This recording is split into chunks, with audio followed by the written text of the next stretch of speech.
Hello, America. Welcome back. My name is Guy Calisi, and I am your host for the Older Bulls podcast. Welcome again, those of you who are reoccurring viewers. I have about 10 of them, so I'm pretty excited about that. Tonight's podcast is going to be about roughhousing with our children. As far as I'm concerned, roughhousing should be a part of parenting practices across the board. It should have a whole chapter in a parenting book, as far as I'm concerned. There have been many studies that have been done that support roughhousing, rough style play, rough and tumble play with our children, whatever you call it. It helps them to become more stable, more confident, and more able to handle new situations in their adult life. It's just been proven. You can look it up if you want to. I have three children, two boys and a girl, and they're all about 3 years apart, which gave me and my wife ample time to be with each one of them during those formidable toddler years, which, by the way, was my absolute favorite time to be spending with my children. I would say from 2 to about 5.5 is when I absolutely could not love them anymore. I think I probably gave them enough love in that few-year period to last the rest of their lives. It sounds like I stopped loving them after that time, but it was definitely, that's definitely not true. It was just very easy to love them at that time when they were in that toddler phase. So before I get into the meat and potatoes of this podcast, I just want to remind everybody that roughhousing is something that has been proven time and time again, like I said earlier, to have positive effects on our children. As a matter of fact, I am in the middle of this book right here, Top Dog by Bronson and Ashley Merryman. And in chapter 3, believe it or not, they speak to the positive effects of roughhousing. One of those positives that they mention in the book is that it gives our children a competitive edge, and that's really what the chapter is about. It's about how boys and girls differ in getting that competitive edge and all of the different angles. And so many studies were cited. I recommend the book. The book is fantastic. And it helps our children, it helps them to thrive in this dog eat dog world that they're going to eventually be a part of as young adults and adults. One of the studies cited talks about boys and girls directly. So roughhousing is not just for boys. I want all of you dads out there to realize that. I probably had more rough and tumble play with my middle child, who is my daughter, Cecilia, because she was up for anything all of the time. We called her Boo, those of you who are Monsters Inc. fans. She was a little girl in Monsters Inc. with the two little pigtails, and that's the way she talked. And this kid was the one who walked at 9 months.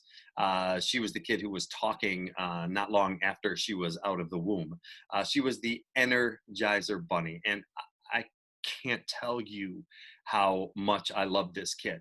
At the time, I was young enough and I had enough energy to give her what she needed and wanted physically. I would hug her close to my body, for one example, and do log rolls all in on the living room floor without crushing her, of course. And it is an art. It's not for the faint of heart or the uncoordinated, this whole roughhousing thing, or for people who don't have a good sense of body awareness. I mean, and I think that's why it drives our women crazy, because guys get a little carried away. I would throw my children up in the air. I mean, literally 10 feet in the air and catch them. If your kid doesn't cooperate, if your kid goes a little crazy, then, things could end pretty badly. But all three of mine made it out of that phase. So roughhousing also gives us a special time with our children. And actually, mom or dad could be doing it. Like I said earlier, it doesn't matter. Roughhousing is not just a contact sport for fathers and their children. And it's the contact that is so very important. It can be so many things, like, wrestling, obviously, tackling. I used to love to just tackle them outside. Scaring them is another thing that I would consider roughhousing. Chasing them, spinning them, throwing them up in the air. Like I said, that one made my wife crazy. This is the kind of stuff that has the ability to put our kids on edge. I mean, emotionally on edge, thinking about chasing them. I remember my dad, he used to play this game with my sister and I when we were like 3 and 5. And he would say, I am a vampire and I come to suck your blood, and he would chase us with the lights off. And yeah, I mean, we would freak out, run around the room, bump into each other. But our hearts were just thumping, but we were so excited. It was so fun. Anyway, this kind of stuff has the ability to put our kids on edge, but yet it still is fun and even exhilarating. Roughhousing helps our children to understand the give and take of play, as well as where the line is drawn when things, or when things start getting out of hand or before things actually get out of hand. This kind of play helps them to release aggression, which I think is a very important thing, which is a big thing, especially for boys, and to control and manage frustration and anger. Mom or dad need to be the regulators or the ones who can see or predict how the children are going to react if we up the stakes a little bit in the game, or if we get a little more aggressive than our children are comfortable with. And I advocate for that. I think it's okay. I mean, because you're pushing the limits in a safe way, for your kids. And that's important. This actually reminds me of a story that I love. My best friend and I were in high school, and we were old enough to drive, definitely. So we must have been juniors or seniors. And Eric Loken, if you're out there listening, I love you. And we would be out driving in his Buick Regal, driving the neighborhoods, and there would be boys younger than us, 6th, 7th, or 8th grade, maybe, and they were riding their bikes. And they would give us the finger as we were driving by. That's just what boys do. They are just doing it for no reason. They didn't know us. Eric would slam on the brakes. The car doors flew open, and we would chase the boys down and catch them and tackle them into the grass, off of their bikes. I mean, hilarious. Now, first of all, imagine if anybody did this today. I mean, the police would be called. We would have been hauled in, as teenage boys. It would have been a shit show. Regardless, we would watch, we would catch them, we would pin them down and say something like, so what was that you were trying to say? We thought that we saw some kind of finger flashing up in the air, but we weren't really sure. We want to give you the benefit of the doubt. And I'm not sure why you were running if you hadn't really done that. I told my buddy Eric here, that there's no way these kids would have flipped us off, the good cop, bad cop thing. And they would scream and say, no, we're sorry. We just thought you were somebody else. Then we would let them get up and we would go back to our car. And sure enough, they'd get a whistle and 2 more fingers would go up in the air and we would do the same thing. Brake, screech. We would run out and we would sit on them and say, listen, we can do this all day. Are you guys finished with this, or are we going to do it again? We would let them up and the whole thing would repeat itself. Good old suburban American fun is the way I look at it. It was fun. And what we taught those younger boys, and what we weren't aware of it at the time, was that if you want to play with the big boys, you better be up to it. The other example I have is a little later on in my life when I was a teacher, probably a little more appropriate. I would take the students of my 1st through 6th grade class outside on snowy days, when we had the big Chicago snowy days, and they were bundled up, so they were like basically bubble wrapped. And in our snow clothes here in Chicago, that's the way it is. We all walk like we can't bend any of our appendages in the dead of winter. And we would go play a game that we called Tackle Mr. C, and that's me. The object of the game was to get me on the ground. Now, this is probably was 15 to 18 students, first through sixth graders. And you have to remember, not all of them were comfortable being aggressive. So they weren't really sure how to approach me, some of them. There were the ones who were obviously more experienced with this game. They either had fathers that would play this game with them or older siblings, and they would be the first line to try to get me down. And I mean, they were coming at me. Because they obviously had more experience with this kind of rough housing, I could up my game a little bit with them. I could be a little more aggressive with them. I had to decide how much each individual child could or could not handle. That's what you have to be. You have to be the dictator of those kinds of things when you're doing this rough housing thing. You can't let your emotions get involved in this. A kid bites you or something. I mean, you can't just fling them off and throw them 5 yards away. Some of them I would have to be gentler with and actually pick them up and just kind of lay them down softly into the snow. Others I could trip, push, bump into other children, use a child as a shield, whatever it took. These were some of the most fun times that we had at recess. And actually, I've been teaching for 30 years. So when these kids come back, this is one of the stories that they always retell. I mean, we just talk about it and we laugh like it was yesterday. Now, don't get me wrong. There was crying, there was frustration, and there was anger. But those are all good things because they had to learn how to deal with them. There was even a moment where they had to come up with a strategy that they thought would work, because in the years that we played this game, I think I went down to one knee one time. I'm not Superman. I'm just saying that's the way it was, and they're first through sixth graders. So I was, it was a pretty fair fight, 15-1.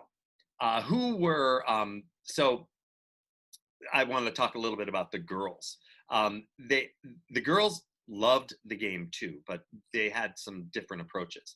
There were some girls who were participating and others who were just cheerleading or watching from the sideline saying, I don't even know, I don't get this craziness. And that's okay because they still got the experience in a different way, just watching from the sidelines. And the truth, if truth be told, they were just a little more cautious than the boys because they would wait to see how this whole game was going to pan out. Then when they felt they had it figured out or saw kind of an out, they figured out a plan and they would have some kind of a sneak attack from the sidelines.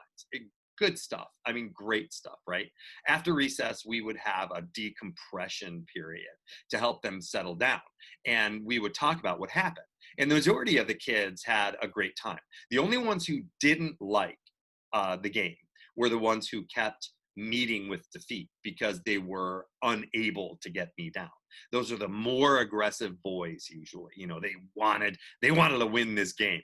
And I was egging them on. I was like, nobody, that 10 years, nobody's gotten me down. So there's no way you guys are going to get me down. And that's great because that's the competition aspect of it. They really wanted to get me down. They wanted to hold that trophy up. We were the ones who got Mr. Khaleesi down. So one thing I do have to say is please don't let your children beat you when it's obvious that they can't.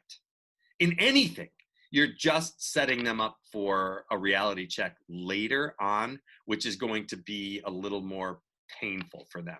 I had a little 6-year-old boy whose father, I think I said this in one of my other podcasts, but his father played semi-pro basketball in Europe. And the 6-year-old would beat him regularly in basketball. And then he came to school and he saw little Mr. Khaleesi at 5'9", and he couldn't get a shot off. And he was so confused, he couldn't figure it out. What the hell is happening? I can beat my dad, who's 6'5", played European professional basketball, but I can't beat this little Italian teacher for the life of me. Very confusing for a 6-year-old. So don't let your children win. Just don't do it. I mean, you don't have to slam their faces in a loss either and make them feel bad, but don't let them win. They have to earn it. If you don't earn it, it's not worth it ever. All is fair in love, war, and sibling rivalries as well. And interactions between siblings don't usually stay within the rules that we're talking about here. Um, and when we're roughhousing with our children and we're in charge, we can dictate the rules. And that's a little bit different than when they're playing with their siblings. Instead, when they're with their siblings, there's usually threatening, bullying, or intimidation tactics at work between them. Cooperation and compromising hardly ever factor into these kind of sibling situations. Usually, these situations result in anger and frustration, which is somebody yelling and calling mom or dad, which usually is not suppressed at that time, the anger and the frustration, because they can't help each other do that. Well, rough and tumble play can definitely get out of hand quickly, and I know those of you who have done this know that, with siblings or with children of the same age, which is where parental roughhousing comes into play. With a parent-child situation, there is a fine line between playing and fighting, which can happen in relative safety. So this kind of play teaches our kids about engaging in competitive play and following rules and understanding limitations and where a line is drawn, as well as exploring their strengths and limitations. In this book that I'm reading, Top Dog, that I referred to earlier, they cite a study of animals which are actually deprived of rough and tumble play as youngsters when they normally get it. They grow up unable to be successfully aggressive. They perceive threats where there are none, and they do not perceive them when they should, which is very dangerous. The study showed that in the most competitive societies around the world, there is much more rough and tumble play between parents and children. The studies show that kids who engage in this kind of play are more likely to be brave in unfamiliar situations. They tend to stand up for themselves more often and learn to take risks more than children who don't participate in roughhousing play. The summer of my freshman year, or maybe it was my sophomore year, my best friend Andy Della Maria and I spent it with my father in Providence, Rhode Island. My parents got divorced when I was 3.5, so I was out there in the summers. My dad was a fan of rough and tumble play, and he didn't have a lot of experience with younger children, so I think he wasn't really sure how to temper his strength. But by that time, we were 14 and 15 years old, so he would egg us on and say that he could take us both, and with one arm tied behind his back, and it wouldn't even be close. So Andy and I just looking at each other like, yeah, whatever, old man. We just looked at him thinking, old man, you are so outmatched. Don't be ridiculous. Well, he would go into his bedroom, lying on his bed, watching TV, pretending to be sleeping, trying to coax us in there. And Andy and I plotted to attack him. So we went in together, but being inexperienced, we just went at him one at a time, which was a mistake. Andy got caught in the vice death grip of my dad's tree trunk legs and was screaming for help. I did the only thing that I could. I ran the hell out of the bedroom. I regrouped and began phase 2 of my attack. When I got in there, Andy looked to still be breathing, so that was a good thing. And I tried to pry him out of my dad's death grip, but my dad then just grabbed me, got me in a combination body hold leg death grip that I was unable to get out of. And then Andy ran for his life and left the room. So that's where that inexperienced thing was. I mean, we were just looking out for ourselves. We didn't know anything about team play. Never leave your wingman. Yeah, we didn't subscribe to that. That day we learned about dad strength. And those of you who know what I'm talking about, amen, right? An important lesson for all adolescent boys, I think, learning about dad strength. I have another story about my dad too. It was humbling, and it helped us to understand our limitations. And that's what I'm talking about with our youngsters. When you don't let them win, when they know that they can't, no matter how hard they try, break from your grip, that's a limitation, and that's important to know. If they are struggling and you let them go and they think that they broke free, no, you can't do that to them. It's not fair. It was this play with my dad. It was exhilarating. It was scary as hell, frustrating, exhausting, all at the same time. But most of all, it was fun. And just a side note, I saw my dad for about a month every summer, and we started a tradition when I was about 12 years old. I always thought I was really fast, and I knew my dad was fast, but he's every summer at one of his softball games, we would have a 90-foot race. It's the length of a base in baseball. I did not beat him until I was 20, and just barely. But what a coming of life point that was for me. I just I couldn't believe it. And two side notes to this side note, I was fast, and my dad was 30 years my senior. So he was 50 when I beat him, and I was 20. I was faster than most of my friends, so but getting back to that dad strength thing, his face that day, I mean, I was exuberant. I couldn't believe it, because all of these years, that's all I wanted to do was beat my dad in that 90 feet. And I finally did, but I really did. He didn't let me win. He never let me win. And boy, would he give it to me every single year that I lost. Oh, think you're fast, huh? Okay, young bull, think you're fast. Well, the old man still has it on you. Yeah, well, and it did. And it would eat away at me, but boy, it never made me quit. Every year I came back and we said, come on, Dad, you ready? Ready to go. And I was. So as I see it, all of this training helps us to get comfortable with the emotional intensity of competition. And I think that's really important, because when you're roughhousing, I mean, number one, it should be fun. I mean, it should be fun for your kids, but there are a lot of other underlying things that happen when you're roughhousing. It really depends on how your children respond to it, right? They all come out differently. I mean, they're influenced by our parenting and the world in general, but they come out a certain way. And I believe that, a firm believer in that. The most important or imperative part of the parent-child roughhousing, I think, is that we as parents maintain or control getting our kids too wound up, but also do the de-escalation of their anger and their frustration, just their general intensity. When our kids are on the brink of crossing that line that we've drawn in the sand, we need to help them keep their tempers and emotions in check. As an educator, I'm not worried about the kids that tell other kids to fuck off, but I am definitely worried about the kids who should and don't. That worries me, and it worries me a lot. And another important point about roughhousing is to all of you, it's not teaching our children to be violent. It's actually the opposite. It's teaching them how to keep their feelings and their frustrations and their emotions and their anger in check appropriately. It's only done by us setting boundaries and guidelines. So please, guys, especially have fun with your kids, especially those toddlers. They really get a kick out of that. It's the funnest time of my life. A tear comes to my eye every time I think of playing with my kids at that time. It was more fun than a father and his children should ever be able to have together. And it was one of the reasons that I wanted to have children, and that was to have fun with them. And during that 2 to 6 year old period, that is the most fun.